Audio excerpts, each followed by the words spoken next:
أعوذ بالله من الشيطان الرجيم.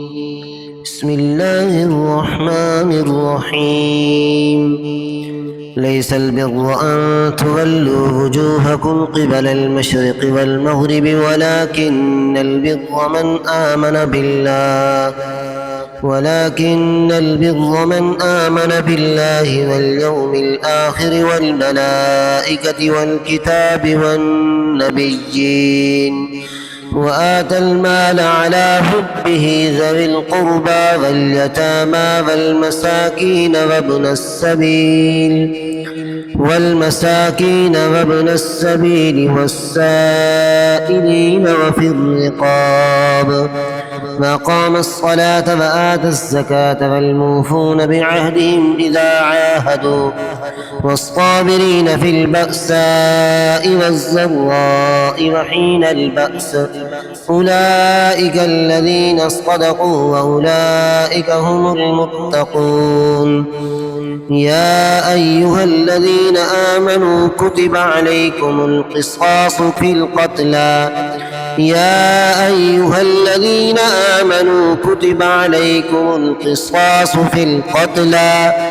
الحر بالحر والعبد بالعبد والأنثى بالأنثى فمن عفي له من أخيه شيء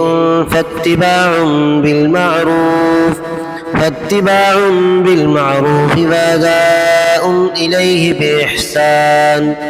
ذلك تخفيف من ربكم ورحمة فمن اعتدى بعد ذلك فله عذاب أليم. ولكم في القصاص حياة يا أولي الألباب لعلكم تتقون. كتب عليكم إذا حضر أحدكم الموت إن ترك خيرا الوصية للوالدين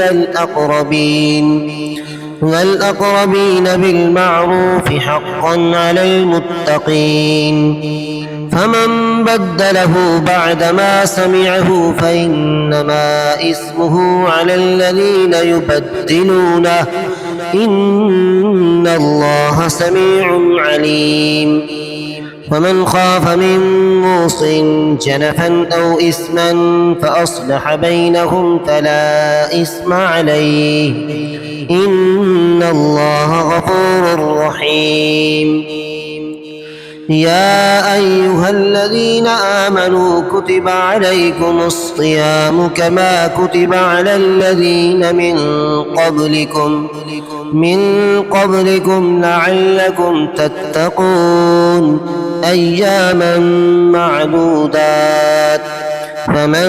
كان منكم مريضا أو على سفر فعدة من أيام أخر وعلى الذين يطيقونه فدية طعام مسكين فمن تطوع خيرا فهو خير له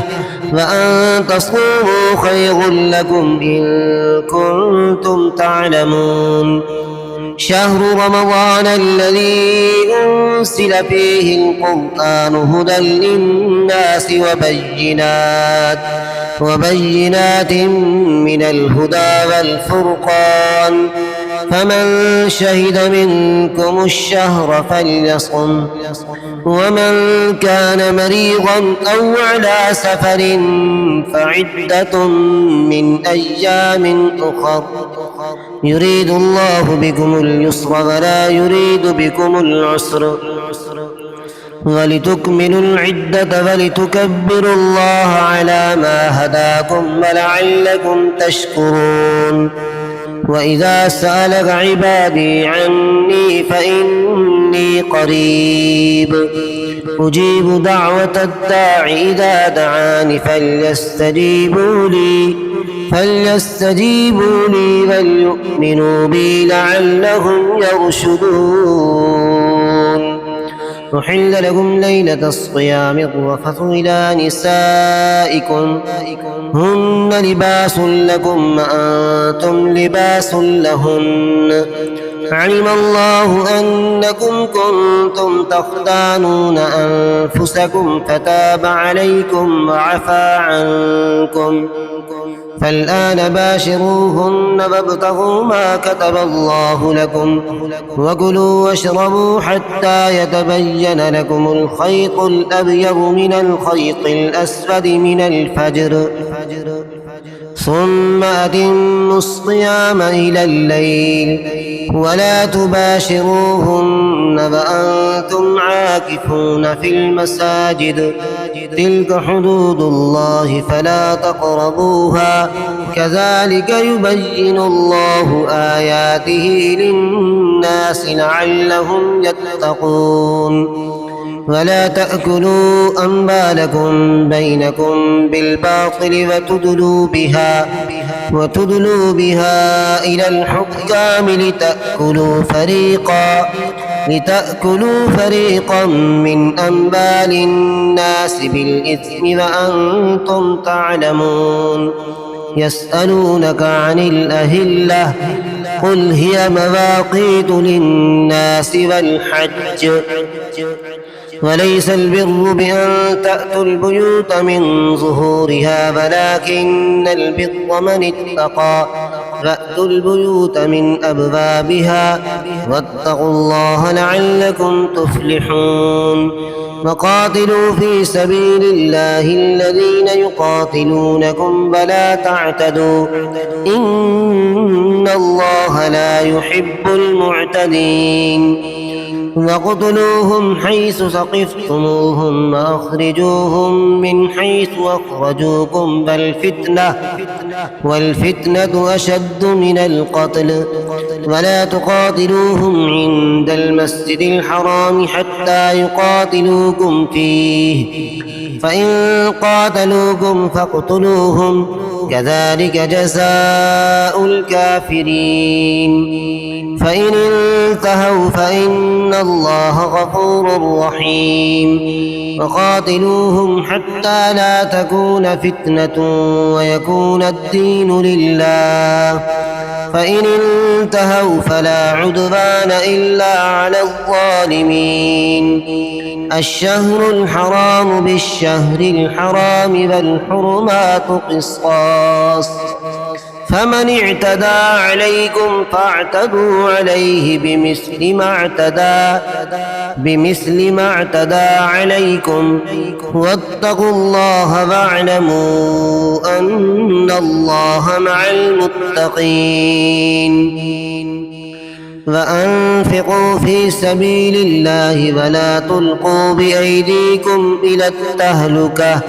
وأحسنوا إن الله يحب المحسنين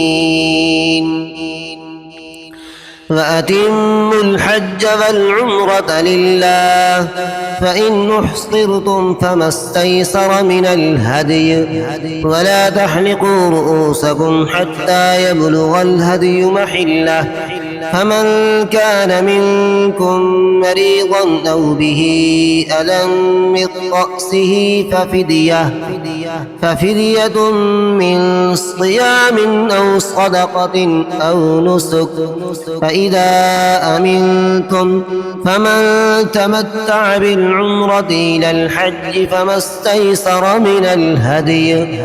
فمن لم يجد فصيام 3 أيام في الحج وسبعة إذا رجعتم تلك 10 كاملة ذلك لمن لم يكن أهله حاضر المسجد الحرام واتقوا الله واعلموا أن الله شديد العقاب